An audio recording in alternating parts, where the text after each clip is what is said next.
Good morning. Ken Boehm here with Jochen Fahr of Fahr Brewery, and we're going to spend about a half hour together getting to know what has been successful for him in operating his business in the last 5 or 6 years. And early indications and prep call sounds like he's had a lot of fun in the last couple of years, which might be interesting to learn about because not every business owner has had a lot of fun in the last 2 years. So Ken Boehm, business leadership coach, and welcome, Mr. Fahr, Mr. Jochen Fahr. Oh. So please share with the world a little bit about yourself and any specials you kind of have on that you would like to tell the world about. That's, I don't know, maybe a beer of the day or some stuff that you have coming up that you would like the world to know about. Well, we're a German brewery in Turner Valley, about 40 minutes outside Calgary, and been around since 2016, and we've won a couple of awards in the meantime with our beers, and I think we're doing things right when we say that we just focus on the traditional, actually the beer flavored beers. A little bit of myself. I grew up born and raised in Germany, came here to do a year in undergrad, and went back to Germany, finished my undergrad, came back here for my grad school. Spent a couple of years as an employee out here, and then I said, nope, I'm not a terrible employee. I'm gonna make my own brewery, and that's how really the company started. Good for you. What is your education background, and did you actually work in the brewery industry before starting Fahr Beer? No, I haven't, but like I've been around beer all my life. So my dad used to work for a German brewery for 40 years, and I was about 3 feet tall and on beer trucks and helping deliver beer. But I did an apprenticeship back in Germany in IT, and then I went into university after, and I did biochemical and biotechnology engineering there, or bioprocess engineering, which is essentially brewing. And then spent some time in neuroscience at the UFC during my year in exchange, if you will. And back to Germany, did some skin cream ingredient production with transgenic yeast, or research into it. And then came back to the UFC to start my medical science master's, and then I fast-tracked into a biomedical engineering program, doing a... Fantastic. That's a lot of letters behind the name. It's a lot, yeah. You know, PhD stands for permanent head damage, right? Right on, eh? What's been the biggest impact of COVID on your business? People drinking. In short, we ran into COVID at 4 or 5 employees. I don't even know anymore, and we are now currently at 19. So it's we've been revenue-wise and employee count-wise, we've essentially quintupled. And so that was probably the biggest impact that COVID had. Plus getting the world's best Bavarian wheat ale in 2020. That was also good. Excellent. Well, winning awards always helps some popularity, notoriety, doesn't it? What It does. What 1 or 2 actions did you take because of the pandemic and that you wouldn't otherwise taken? Well, if I interpret your question as like during the pandemic, what I did was I didn't lay off anybody in my tap room, but I made them essentially delivery drivers. And what I offered to the greater Calgary area was no minimum orders and no delivery fee. And if ordered before 1 p.m., it's a same day delivery. Oh. So it cost me a little bit of money, but it was probably the most effective marketing scheme that I've ever done. So you offered all of your clients in the greater Calgary area free same day delivery. Anybody, like really, like you could have called us or go on our website and order 1 6-pack. And you would have delivered it to North Calgary. Yeah. Wow, cool. And how did you share that messaging? How did you let the people know that you were doing such crazy, awesome things? It was all social media. It was, eh? Yeah.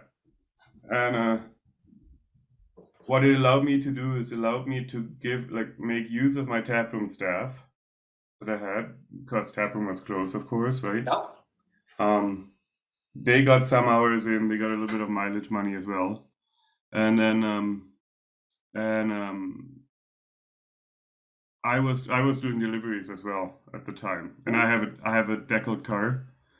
So I was able to like drive up to somebody's house in a deckled car. And because everybody was at home in that time, I love cul-de-sacs, because I drive into one spot in a cul-de-sac and I see the next couple days I get orders from that cul-de-sac. Just because people saw the car and having dropped off beer. So is that a marketing strategy that's sustainable, or it was a lost leader for a while to grow some market share, and now people are picking up on the brewery shelves? Correct. It was a loss leader, and then but I swallowed the cost as a marketing expense. Sure. And I have yet to find another marketing tool that I've been using that is equally as effective. That is fascinating. I'm going to have to mull that one over. I'm looking forward to taking that conversation deeper. Been a business owner now. It's powerful. I didn't think it would be that powerful, but it really is. It's also a special circumstance. Well, yeah, but I mean, there's lots of business owners that going into the pandemic put their head in the sand and waited for it to clear. And what part of the enjoyment I'm having in these conversations is learning all the things that people did to adjust their business, to make strategic changes, to either respect their staff and keep the employees and do the best they could. And then to get creative with the marketing to find other ways to get market share and pick up business. So what's been the biggest learning in 6 years of being a business owner? The problems are always going to stay the same. It's just that the amounts change. That's a short answer to that one. So if you have employee problems with 4 staff, you have employee challenges with 20 staff? Yeah, it's cash flow is always the biggest challenge, right? Okay. Planning of expenses and cash outlays, and planning cash outlays is probably the biggest learning that I've been having. As an example, I mean, traditionally in the brewing world, January and February are the lowest sale months in the year, right? Because people come out of Christmas, it's dark, and there's dry February, dry January. Then there's a cancer society that says that any alcohol in any quantity causes cancer, which isn't great. And then, but also January and February is when we get we pre-purchase some of our ingredients. So, for example, in February, I get in hops from Germany. I import my hops from Germany directly from the producer or from the grower. And it's a significant outlay of cash when you buy the whole. It's one of the 4 ingredients that we use in beer, right? Water, hops, malt, and yeast. That hops piece we buy once a year. Oh wow! And so that we plan it so that we use it up over the course of the year, right? Okay. But when you do that, when that comes in and the payment comes due in the lowest selling month of the year, then that causes a little bit of stress on the cash flow. Absolutely. And also, when you put your product on the shelves in liquor stores, is there a time lag in the distribution part too when you get paid? So like, do you put it through, is it Alberta Connect, and then it sits on their shelves before it gets paid to you? So as much as liquor producers complain about the system, it's also a good system. Okay. I complain about it too, but it has some good aspects. So basically what we are doing, we're using Liquor Connect for about 95% of our sales. Okay. Or distribution. So what we do is we produce a beer, we send it to Liquor Connect, which is in St. Albert, and then a licensee, a bar or liquor store can purchase from there. Okay. What happens is there's a 2-day lag between that sale. So they have a it's a committed sale. The licensee has to prepay before they get the goods, right? And it's a consignment model. So once a week, I get the revenue from the week prior. So say this Friday, I'll get the revenue from all of the week last week. Okay. So I get one like essentially I have one accounts receivable. So it's not a horrible time lag. It can be up to a week. Yeah, like it's a week. It's well, it's Monday through Saturday is being paid on Friday. So it's technically whatever you sell on Monday has the longest lag time. Okay. No, that's great. But Thank you. it's still less than like 2 Which is weeks. good. It's not the oil patch with 120 days sometimes, right? No. What is the biggest challenge you face in the next 2 years? I would imagine it has to do with managing growth, culture, quadrupling staff. So there's got to be some team impact in there. What could you elaborate or kind of maybe say these are what I think the two biggest challenges are? Mm-hmm. I think you have another question here about the biggest mistake I made. And Well, where do you want to go first? this is the two of them combined. Okay, let's do it. So when we started this brewery, we started in a 5,400 square foot facility. We took that over in May 2017 and started brewing, like did the interior renovations and it was a welding shop before, so it had a lot of work that needed to be done. And started brewing out of there in October 2017. And we are too big for the space now. Right. So 5 years and we've outgrown 5,400 square feet. So what we've done, and that's probably the biggest mistake I've made at this point. Because Not having now enough space? we're running out of space. It's impacting our capacity, and it's tricky. Like I keep saying, if this ever failed, I can always get a job as a narrow space forklift operator.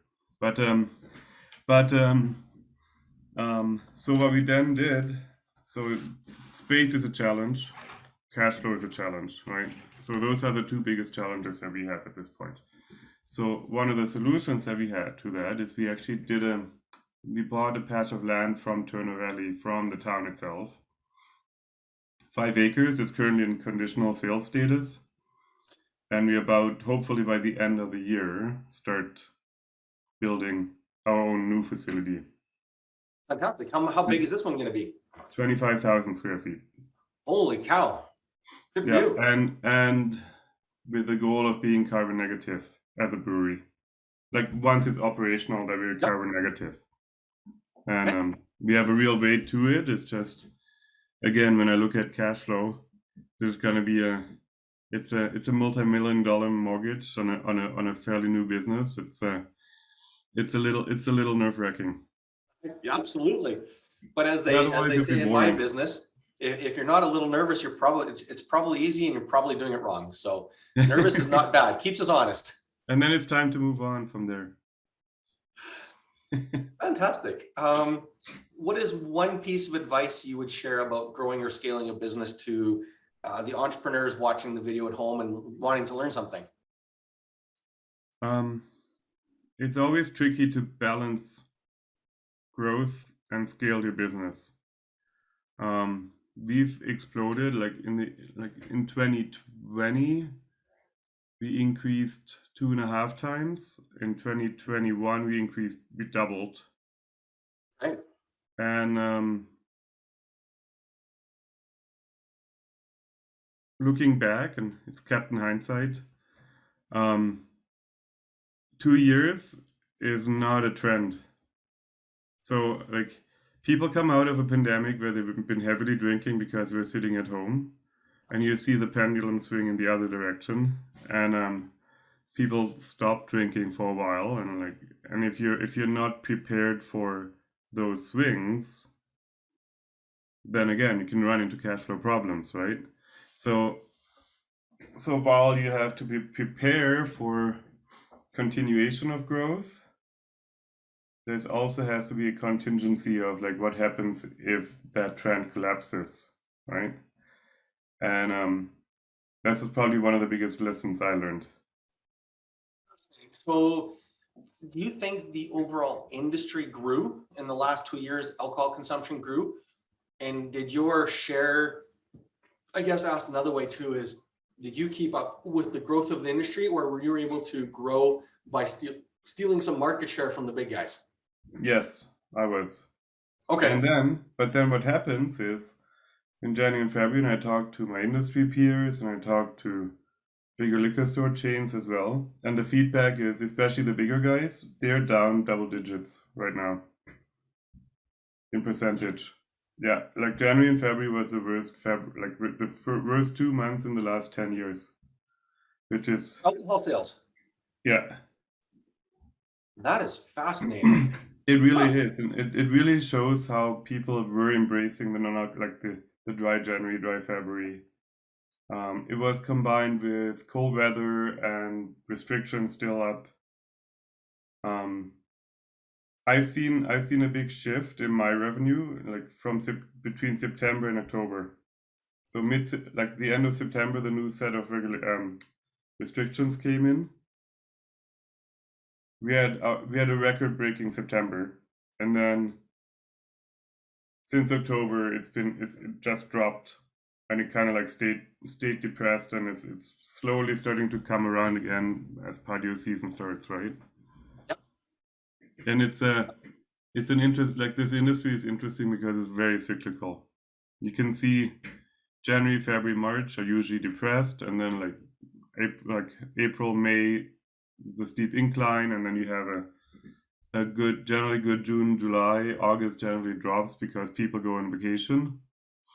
And then September starts back up and kids go back to university. October is okay, and then November it drops, and then December is a Christmas party season. It's a funny way of like adjusting your business, right? It kind of sounds like my waistline. I think Expands a little bit pretty September, close. October, gets a little better near Christmas, then expands again in Christmas, and then drops off in the new year. The two of them might be correlated. Yeah, maybe, eh? What would be on a smaller scale? What would be 2 or 3 things that you do either do again no matter what, or never do again? Kind of either like the top 3 lessons, not necessarily a big mistake, but yeah, here are the things I would definitely do again, even though they weren't huge, or 2 or 3 things like, yeah, they were smaller, but I definitely want to avoid those pitfalls.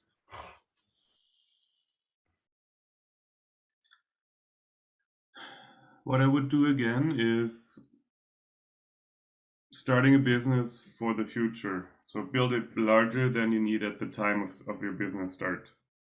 Okay. Because it's always cheaper to buy a twice size the machine than later on like selling your old machine and get a new one. Just time wise and money wise, it doesn't make a lot of sense, right? That's what I would do again. Like I actually from the beginning I overscaled my equipment, I underscaled my my space, which is a thing I would probably not do again. So getting deeper on that, where's the balancing act that you found in capitalizing on the front end? Because even if you're twice as big, it's still out of pocket cash. They still have to afford the capitalization, or you simply put it into a quote unquote a mortgage payment, and the mortgage payment isn't as big, so it's easier to work through. So I did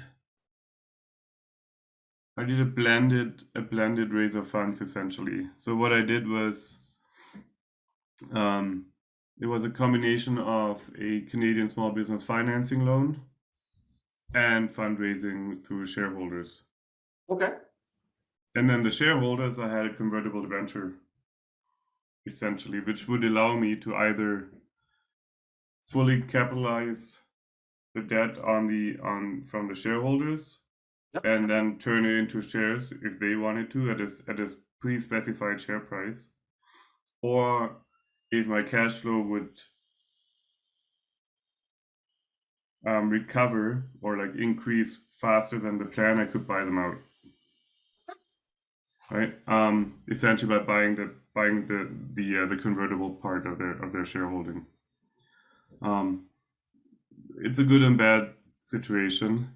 Um, People like their 6% return. Yep. But it's a little harsh on the bookkeeping and the accounting part. I'm sure it is. Absolutely.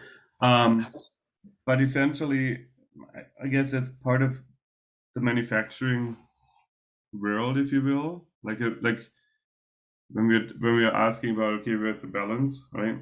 For me, like twice the size of tanks does not mean twice the size of employee requirements. So Absolutely. when you break it down on like time spent per batch or man hours spent per batch, it's about the same if I do twice the amount of beer. Okay. Right? Actually, the time is the same. The man hours are the same, which means the cost of the product is the labor portion of the cost is halved. That's true for the upstream side of things, if you will, from your oil sand side of things, if you're producing it. And then if you're packaging it, that's when you need a little bit more help. But those are generally the more affordable staff, if you will. What does 5 years look like for you? Always going to be in the beer business? What's the big, hairy, audacious goal, if you will, kind of 5-10 years from now? What is Fahr Beer going to be when it grows up?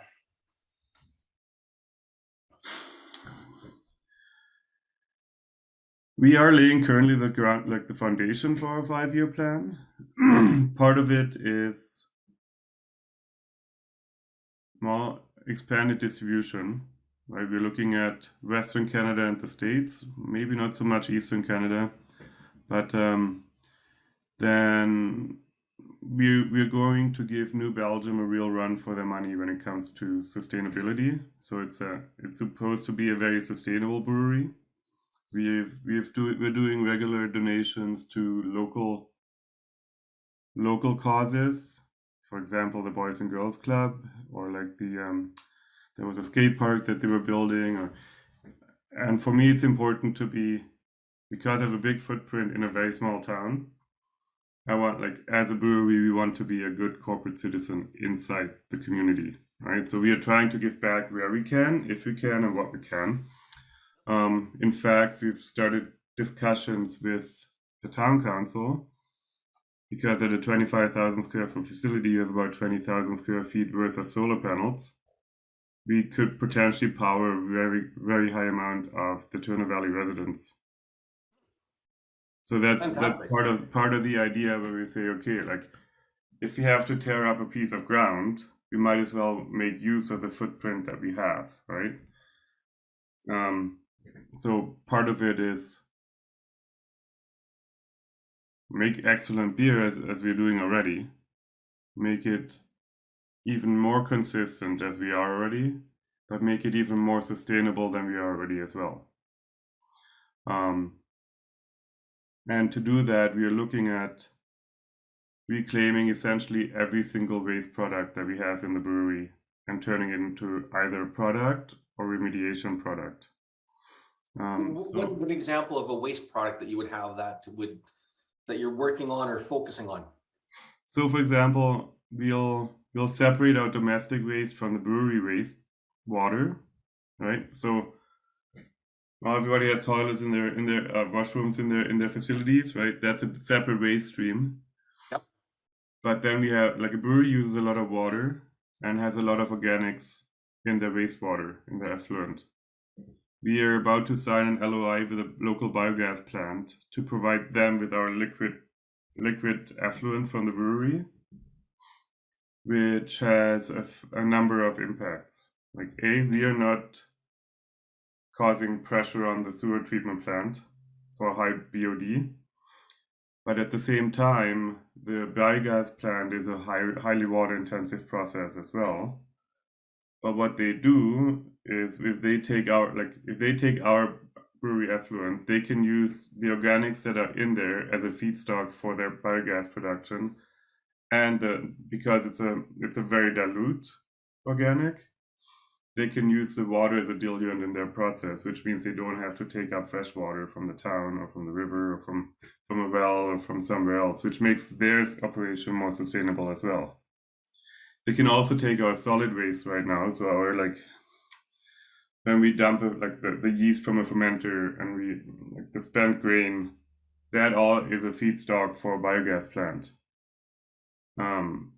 We have a recycling initiative in Turner Valley that is currently looking at recycling, taking our plastic, PE and HDPE, PET and HDPE, and turning that into 3D printing filament. They're also trading in cardboard, so we can give them our cardboard. And I have a project with the UFC that I'm hoping to put a postdoc on catching our CO2 from our fermenters and feed it to edible algae to turn that CO2 that we create into algae and oxygen. And so that would be a complete removal of the CO2 from last year's atmosphere of the barley. Because when you think of, and this is technical now, but like when you think of our feedstock in the brewery is barley kernel or wheat kernel, right? And we are especially interested in the starches that are inside the kernel. Now, starches are a long chain branched of sugar molecules, and each sugar molecule has about 5 carbon atoms. That carbon is from last year's atmosphere because the barley plant, when it grows, uses photosynthesis, takes up CO2 and sunlight, and creates those starch molecules that we are interested as brewers. And we then use the barley's enzymes to cut down those starches into sugars, which we feed the yeast. And then the yeast uses those sugars and turns half of it into alcohol, ethanol, and the other half into CO2 that would otherwise bubble out of the fermenters right now. And when anybody does a brewery tour and they see like big bubbles coming out of a water bucket next to a big vat, that's CO2 coming out of a fermenter. That's the same thing as when your bread dough rises. We're looking to catch that and feed it to edible algae with LED lights that we power from our solar panels. And they take that CO2 and again do photosynthesis. And these algae are single cellular algae that can be dried and then used in smoothies as a superfood. You go ahead. I'm going to pass on that one. We'll wait and see where that one goes. It's already like the products you can buy it at Costco. Really? It's not ours, but it's the same. It's the same algae, if you will. For you, that is fantastic. So that's kind of like the pie in the sky plan for us. No, I think it's fantastic. I met with a fellow just last week, I think it was Friday, who's in the carbon business. But what I love about it is just the amount of time that people are putting into the care and attention of the planet. And I think it's marvelous to see the science of it behind just a simple beer and how we can all do little things in the right way to have a carbon neutral planet, if you will, or to have very little impact on it. So good for you. Congratulations. I think that's amazing. But before we wrap up, any parting comments or how do people reach you so we can get some free beer, free delivery? Not free beer, free delivery. Oh wait, we don't offer that anymore. No, we stopped that one. Well, we have a Instagram account. That's probably our best, like most maintained one. It's a Fahr Brewery. Okay. And fahr.ca is our website. We're about to come out with a really... Fahr is spelled F-A-H-R, right? Correct. Okay. We're about to come out with a student beer of ours. So just a quick comment. We work for the Olds College, and I hire one first-year student every year. And like I like they go in the brewery through their program. So it's a 2-year program. And at the end of the 2 years, they have to put a beer to market chemical that's they designed, they brewed on a commercial scale, and that we're about to bring that out in the next couple of weeks here. And so is that for a student, or do you get to apply for that program? Not that I'd be any good at it, but who would be eligible to participate? Obviously, a student like Olds or UC then? It's Olds. So Olds has a brewmaster program. Okay. And so like I generally help people when they like I'm trying to get into contact with first year students, and then for example, like the one that we just hired, she used to be at our tap room, like a tap room staff, and she discovered that she really wanted to brew. So she applied to Olds College. She got accepted, and now she's working in the brewery and not in the tap room anymore. So we were able to transition her from a essentially waitress job to a brewer job, right? And so in order for them to graduate, they have to produce a commercial beer. And so Colin, our second year student that's about to wrap up his program, he made a Kolsch. And so that's supposed to hit the shelves in the next week or two. Any good? Do you like it? No, it's pretty good, I have to say. Otherwise, I wouldn't talk about it. Right, absolutely. So how long? I got to ask. We're going to run out of time, but that's okay. In making a beer, how many times do we fail to get the right taste? And I ask the question, guys, because when I work with my clients and I grow my business and I help them scale their businesses, we make mistakes all the time. We get better at it. We reiterate. We do it again. We do it different. How many times does a new person come in, right? You got a second-year student now. How many beers did they attempt to make before they found the recipe that worked and that had the flavor and taste you were looking for? I'll give you a tongue-in-cheek question back. Have you ever asked that question to a chef? No, but I'm going to now. Because cooking and brewing is essentially the same thing. As a brewer, what we do is we make a broth, a vegetable stock. And then the yeast turns the vegetable stock into beer, right? Right. So once you understand your ingredients, and I think a chef would say that too, once you understand how ingredients work together and how you balance flavors out, you have a very high probability that your beer works out in the first try.